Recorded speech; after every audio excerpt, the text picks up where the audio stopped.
फागुन के बयार होली के छै ई त्योहार। एल फागुन के बयार होली के छै ई त्योहार। सुनू ये भौजी अहाँ ता करू ने कनी विचार। एलौ झोरी भर का रंग खेलब होरी अहिंक संग। एलो झोरी भर का रंग खेलब होरी अहिंक संग। सुनू ये भौजी अहाँ ता करू ने कनी विचार। एले फागुन के बयार।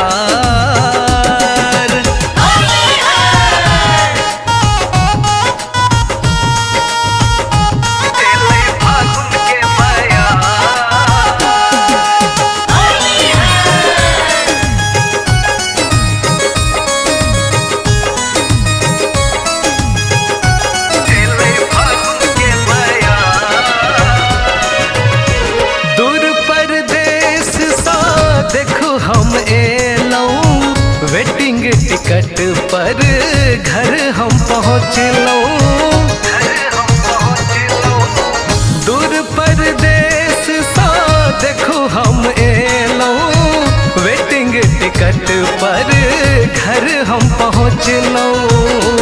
अब एना ने शर्माओ जल्दी सा चली आओ। अब एना ने शर्माओ जल्दी सा चली आओ। सुनू ये भौजी अहाँ ता करू ने कनी विचार। एले फागुन के बयार होली के छै ई त्योहार। सुनू ये भौजी अहाँ ता करू ने कनी विचार। एले फागुन के बयार।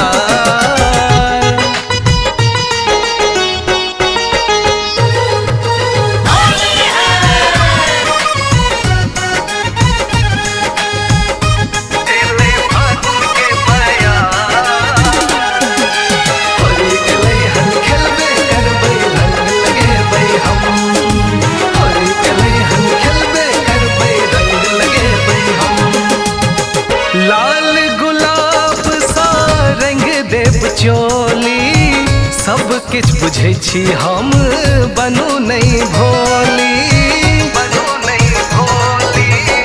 लाल गुलाब सा रंग देव चोली सब किछ बुझै छी हम बनू नहीं भोली।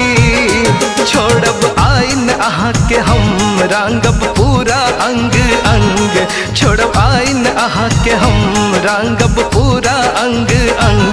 सुनू ये भौजी आबो ता करू ने कनी विचार। एले फागुन के बयार होली के छै ई त्योहार। सुनू ये भौजी अहाँ ता करू ने कनी विचार। एले फागुन के बयार।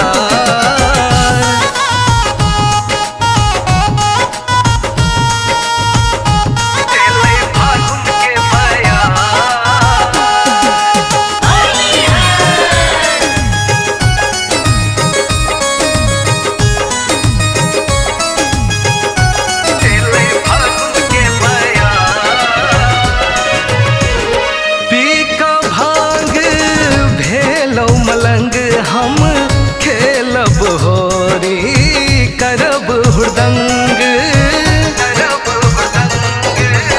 पी का भांग भेलो मलंग हम खेलब होरी करब हुड़दंग। बितने जय फगुआ बेरंग रंग जो होरी में हमरा संग। बितने जय फगुआ बेरंग रंग जो होरी में हमरा संग।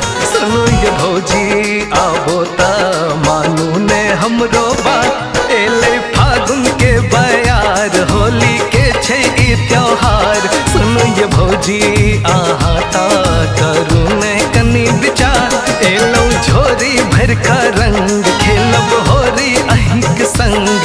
एलो झोरी भर का रंग खेलब होरी अहिंक संग। सुनू ये भौजी अहाँ ता